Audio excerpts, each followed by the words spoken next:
Hi guys! Another day, another unit dito sa Shore 2 Residences. So may bago na naman tayong unit dito na gagawin nating Airbnb. Kaya halika, ituturo ko muna kayo dito. Come on, pasok!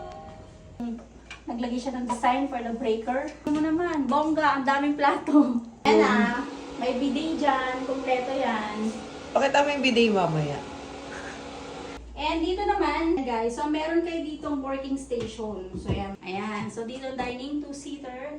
Tapos may bar pa kayo. Mamili na lang kayo ng alak na gusto nyong inumin. O, di ba? Nagiging sofa bed siya. Ating TV set. O, di ba? Ang laki ng TV. I think this one is 55 inches. No, Diba? 60 yan, ma'am. 60 inches to. Hindi tayo sa ating mga babae. O, tingnan nyo naman.